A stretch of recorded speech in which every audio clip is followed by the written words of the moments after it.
Asima daily blogging চ্যানেলে আবার একটি নতুন ভিডিও দিয়ে নেয় আপনাদের সকলকে আমরা একবার স্বাগত।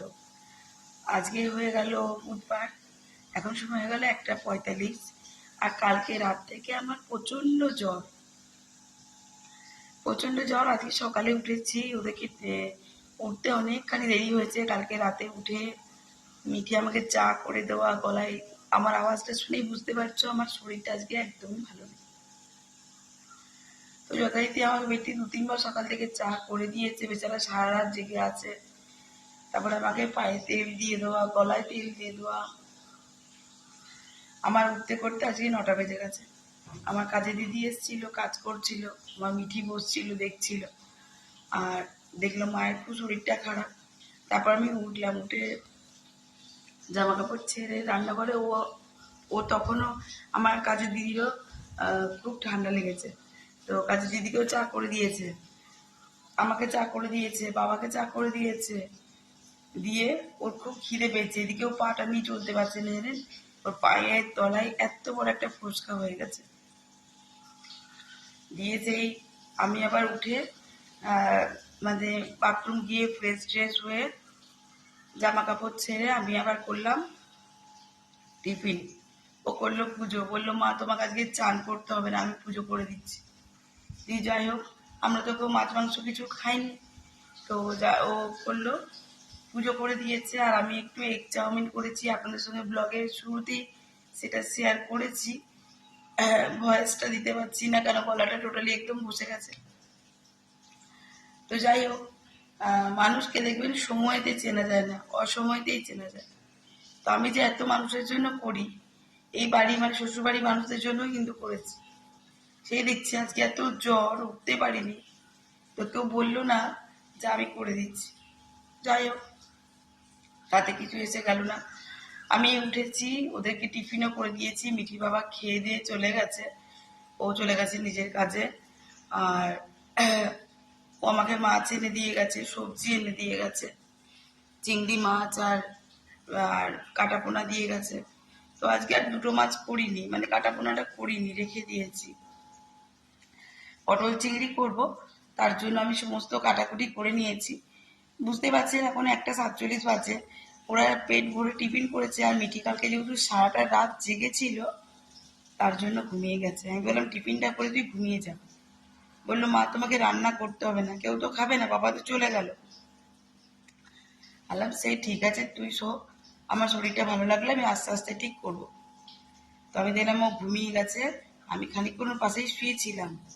দিয়ে দেখুন আবার 1 কাপ চা করেছি, শরীরটা ভালো লাগছে না, গলাটা একদম বসে গেছে। দিয়ে সমস্ত সবজিগুলো কাটাকুটি করলাম, সেদ্ধ করলাম, এবার একটু মশলা করব।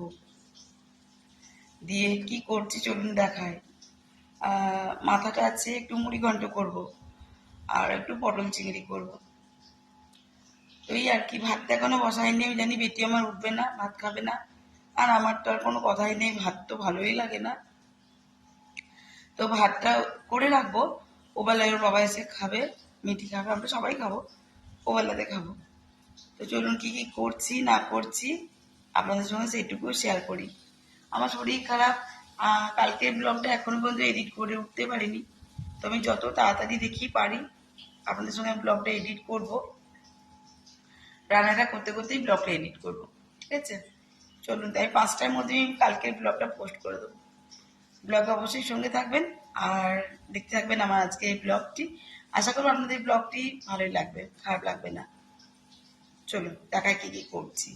মাছের মাথাগুলো এটা আমি ফ্রিজ থেকে বার করে নর্মাল টেম্পারেচারে করে এখন নুন হলুদ মাখিয়ে রেডি করে রেখেছি। আগে যেহেতু এটা করবো না তাই ওটা করিনি। আর একটু ভেন্ডি ভেজেছি, এখানে ভাতটা এখন বসিয়ে দেবো। আর এই যে দেখো, এখানে আমি করছি এখন তোমার পটল চিংড়ি।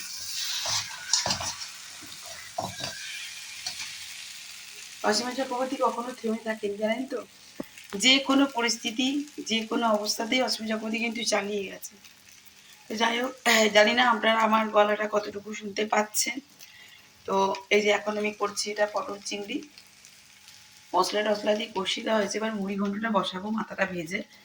তো অবশ্যই সঙ্গে থাকবেন, আর আমার এই জীবন যুদ্ধে আপনারা আমার সঙ্গে থাকবেন আর দেখতে থাকবেন। তো এখানে মুড়ি ঘন্টার জন্য মাথাগুলো আমি ভাজতে দিয়ে দিয়েছি, আর ভাতটা একটু শক্ত আছে, আবারও পুনরায় বসিয়ে দিলাম। তো বন্ধুরা এখানে আমার মুড়ি ঘন্টা একদম রেডি, দেখতেই পাচ্ছ। এবারে যাই মেজিকে একটু ডাকি গা, ওকে উঠিয়ে দুটি ভাত খাওয়াবো। এই দেখো আমার মুড়ি ঘন্টা একদম রেডি হয়ে গেছে। গুড ইভিনিং, শুভ সন্ধ্যা। এখন আমি বানাবো একটু তোমার হোয়াইট সস পাস্তা। তো তার জন্য এখানে দেখো আমি পাস্তাগুলো বয়েল করতে দিয়ে দিয়েছি। কথা বলা যাচ্ছে না, খুবই কষ্ট হচ্ছে। মিঠি আর উঠে ভাত খায়নি জানেন, আর আমার রান্নাগুলো যেমনকার তেমনি পড়ে রয়েছে। আর ওর বাবার তো আসার কোনো কথাই না। এদিকে আমি সন্ধেটাও জেলে ফেলেছি, যতটুকু পেরেছি আর কি একটু করে। আমার কাজে দিদি এসেছিলো, কাজ টাজ করে চলে গেছে। আমি আবার এখানে হোয়াইট সস পাস্তা বসিয়ে দিয়েছি। সো এখানে সন্ধে জেলে দেওয়া হয়ে গেছে, দেখতেই পাচ্ছ। আমার শ্যাম বাবার কাছে আলোটা জেলে দেওয়া হয়েছে। আর বাইরে তো তখন মেঘ ধরে আছে, একটু একটু বৃষ্টি পড়ছে, ভালো জোর বৃষ্টিও পড়ছে না। দেখো মেঘের অবস্থা কিছুটা এরকম।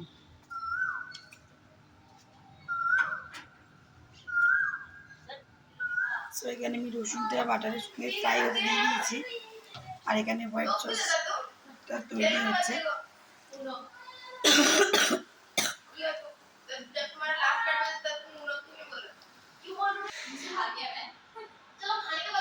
কেমন হয়েছে? চলো এবার আমার বাচ্চা পার্টি চলছে, বাচ্চা পার্টি। ওদের বাচ্চা পার্টি হয়ে গেছে, আপনাদের সঙ্গে শেয়ার করলাম। আমার জ্বরটা আবার এসছে, খুব কষ্ট হচ্ছে, গা হাত পাগুলো প্রচন্ড যন্ত্রণা করছে। তো যাই হোক, আজকে আর ব্লগটা বাড়াচ্ছি না, আর পারছি না, মানে মেন কথা হলো আর পারছি না। দুপুরে রান্না করা সমস্ত কিছুই রয়ে গেছে, ওগুলোই ওরা সবাই খেয়ে নেবে। মিঠির বাবা, মিঠি আছে, আর আমি ভাত খেতে আর পারবো না।